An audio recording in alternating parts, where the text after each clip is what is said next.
তো বন্ধুরা আপনারা দেখতে পাচ্ছেন এই মুহূর্তে যে আমরা জায়গাটায় রয়েছে সেই জায়গাটা প্রায় আপনারা সুন্দরবনই বলতে পারেন। সেই সুন্দরবনের মতনই রয়েছে জঙ্গলটা, কিন্তু এটা সুন্দরবন নয়। এটা কোলাঘাট থেকে প্রায় 60 কিলোমিটার দূর, দেউলটি থেকে আরও প্রায় 14 কিলোমিটার ভিতরে এই জায়গাটা রয়েছে। একদম এই বছরখানেক ফেমাস হয়েছে জায়গাটার নাম হচ্ছে সেই বেলারি নামে পরিচিত। আপনারা সোশ্যাল মিডিয়া, ইউটিউব, ফেসবুক খুললেই আপনারা এই জায়গাটা দেখতে পাবেন। তো আজকে আমরা শুনেছি বন্ধুবান্ধবের মুখে, মানে আমাদের বন্ধুবান্ধব বলতে একজন বন্ধুর থেকে শুনলাম যে শ্যামদা এই জায়গাটা খুব ভালো, চলো ঘুরে আসি, মানে ফেমাস জায়গা। তো আমাদেরও কোলাঘাট থেকে অনেকেই জানে না, তো সেই জন্যই কিন্তু আজকে দুপুরবেলা বাড়ি থেকে বেরিয়েছি, মানে বাড়ি থেকে নয় দোকান থেকে বেরিয়েছি আপনাদের সাথে শেয়ার করার জন্য। তো চলো পুরো ভিডিওটা দেখো জায়গাটা কেমন লাগছে, আর তোমাদেরও যদি ভালো লাগে বিকেল টাইম কিংবা যে কোনো ফ্যামিলিকে নিয়ে এই জায়গাটা আসবে, কিন্তু খুব সুন্দর লাগে। চলো, এখানে কিন্তু মোটা মোটা গাছ রয়েছে, আর এই গাছের একদম মিডিলে রয়েছে জায়গাটা। আর ইনি এসেছে অনেক দূর থেকে, ওনার থেকে জানবো। দাদা ভাই দাঁড়ান, কেমন লাগলো এই জায়গাটা?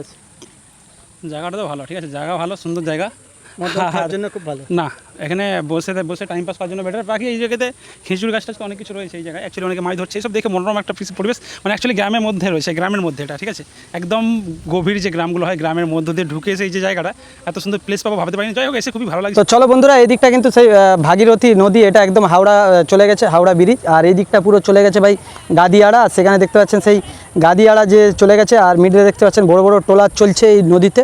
আর এখানটায় কিন্তু পুরো জোয়ার, টোটালটি জোয়ার থাকে, ঠিক আছে। এই জোয়ারটার জন্য এই জায়গাটা পুরো অসাধারণ, গাছ ফাছগুলো রয়েছে।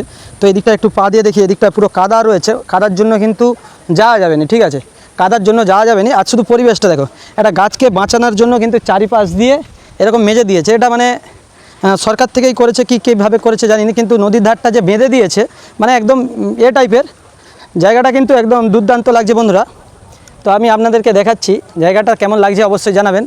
পুরো পেছন দিকটা তো একদম মানে জঙ্গলের মধ্যে পৌঁছে গেছি, যেমন আমি মনে হচ্ছে এই জায়গাটা দেখাচ্ছি আপনাদেরকে, জাস্ট যেন মনে হচ্ছে সুন্দরবনের জঙ্গলে। দেখুন সুন্দরবনের জঙ্গলে রয়েছি ভাই, বাঘ ডাক ভিতরে সব কিছু রয়েছে ভাই, পুরো ভয় লাগে। নতুন বিয়ে করেছেন কিংবা নতুন প্রেম করেছেন, আমি প্রেম করতে পারিনি ভাই, এখানে কিন্তু অনেকেই প্রেম করছে। আমাকে বললো যে আমাদের যেন না ফেসটা আসে, ফেস এলে হাইট করে দিবে। তো আমি কেন কাউকে ডিস্টার্ব করতে হবে, যে যার করছে যে যার ভালো, কারো আমার দেখানোর দরকার নেই। আমি বললাম না ভাই তোমাদের ছবি তুলবো কেন, কিন্তু জায়গাটা খুব সুন্দর। এখানে কিন্তু অনেকে প্রেম ভালোবাসাও করে, যে যার মানে নিরিবিলি জায়গা, হাওয়ার মধ্যে একদম, কেউ কাউকে ডিস্টার্ব করবে না, গাছপালা রয়েছে একদম। অক্সিজেন যেটা আমরা ঝাড়গ্রামে গিয়ে অক্সিজেনটা পাই, সেই অক্সিজেনটা কিন্তু আপনারা এই বেলারির জঙ্গলে পেয়ে যাবেন। বেলারি জঙ্গলে আমাদের যেমন কোলাঘাট রূপনারায়ণ নদীর ধারেও অনেক ঝাউ গাছ রয়েছে, কিন্তু ঝাউ গাছগুলো ভেঙে ভেঙে পড়ে ফাঁকা হয়ে গেছে। কিন্তু এই যে গাছগুলো এমন সিমেন্ট বালি দিয়ে নদীর পাড়টাকে বেঁধে রাখছে, দেখান একটু আমাদের দাদাভাইকে বলবো, এই যে নদীর বাঁধগুলোকে এমন সিমেন্ট বালি দিয়ে বেঁধে রেখেছে, কোনো ধসার ব্যাপার নেই। যে গাছগুলো রয়েছে দেখুন, গাছগুলো কিন্তু ঠিক রয়েছে। তো অসাধারণ একটা পরিবেশ। আপনারা আসুন, আমরা নতুন নতুন জায়গাগুলোকে আপনাদেরকে শুধু দেখাতে যাই এই কারণে, ভিডিওর দ্বারা অনেকে এই সকল জায়গাগুলো মিস করে। তো আমাদের ভিডিওর দ্বারা অনেকে চায় আর কি এরকম জায়গায় ঘুরতে। তো সেই জন্যই কিন্তু আমরা চলে আসি এই জায়গাগুলোকে আপনাদের সাথে শেয়ার করার জন্য। তো অসাধারণ একদম পরিবেশ, জঙ্গল। আর বাঘ ডাক আছে কিনা জানি না, তবে বাঘ নেই হেতায়, এটা যেহেতু গ্রামের মধ্যে। তো চলো ভিডিওটা এই পর্যন্ত। আর যদি আপনাদের ভালো লাগে সবাই লাইক শেয়ার করে আগে থাকবেন।